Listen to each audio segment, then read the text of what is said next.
గోకవరం మండలం మల్లవరంలో సింగారమ్మ తల్లి గుడి నిర్వాహకులు అర్చకులపై దాడికి పాల్పడి గృహాలను ధ్వంసం చేయడమే కాకుండా బంగారం వెండి ఆభరణాలు చోరీకి పాల్పడిన వారిపై కఠిన చర్యలు తీసుకోవాలని హైకోర్టు న్యాయవాది అయినాపురం సూర్యనారాయణ డిమాండ్ చేశారు. గురువారం ది రాజమండ్రి ప్రెస్ క్లబ్లో జరిగిన మీడియా సమావేశంలో ఆయనతో పాటు గుడిలో అర్చకత్వం చేస్తున్న పసుపులేటి సింగారలక్ష్మి వి సీతా మహాలక్ష్మితో కలిసి మాట్లాడారు.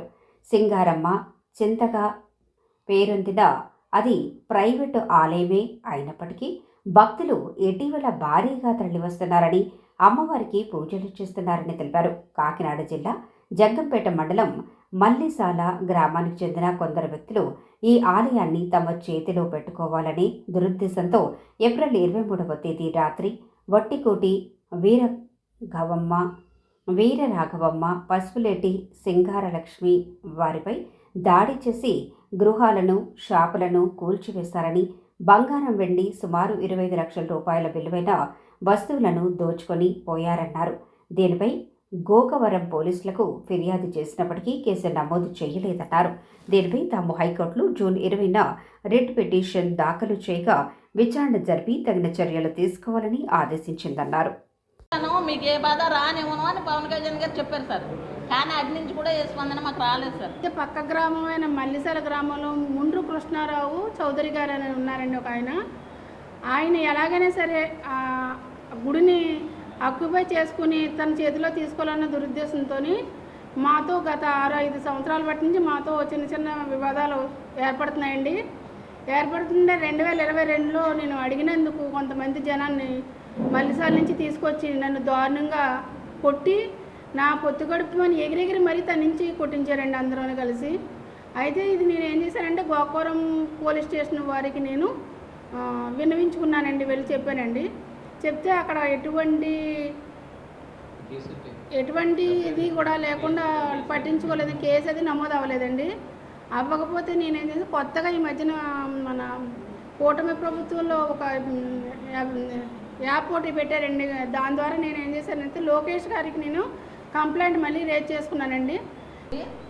నేను గుళ్ళ అక్షతం చేసుకునే దాన్ని నేను 11 సంవత్సరాల నుంచి అక్షతం చేస్తున్నాను. నన్ను నిర్దాక్షిణ్యంగా బయటకు గంటేసి మీ అక్క పిల్లలకి సపోర్ట్ చేస్తున్నావు, నీకు కూడా ఇక్కడ అక్షతం లేదు, నువ్వు బయటకు పోవాల్సిందేనని బయటకు గంటేశారండి.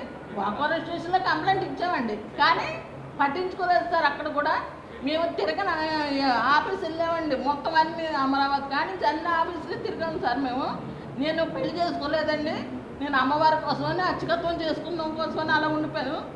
నేను పెళ్లి చేసుకున్న దాన్ని నన్ను కూడా బయటికి గంటేసి మీ అక్క పిల్లలకి సపోర్ట్ చేస్తున్నావు కనుక నీకు కూడా గుళ్ళో అర్చకత్వం లేదు అనేసి బయటకు గంటేశారు సార్. నేను అడిగానండి, నన్ను నా వాట ఎందుకు తీసుకుంటున్నారని అడిగితే మీ అక్కకి అక్క పిల్లలకి అర్చకత్వం చేస్తున్నావు కదా, అందువల్ల నీకు కూడా అక్కడ హక్కు లేదు, బయట పోవాల్సిందే అనేసి ఒక పెద్ద మనిషి అన్నాడు సార్. అక్కడ తాత ముత్తాతలు ఆ దేవుడినే నమ్ముకున్నారు, అప్పుడు ఆ దేవుడి దగ్గరే వాళ్ళే సేవలు చేసుకుంటూ ఉన్నారు.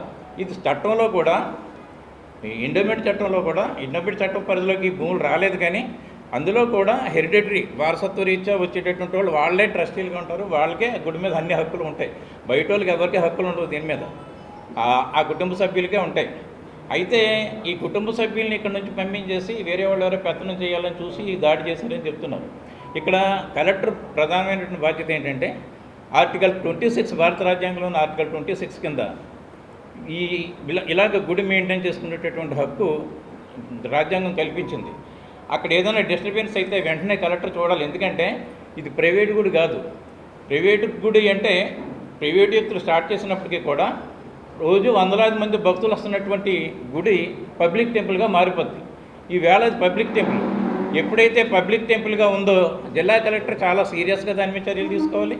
ఈ దాడి మీద వెంటనే విచారణ జరిపించాలి, అక్కడ వీళ్ళకి రక్షణ ఇవ్వాలి.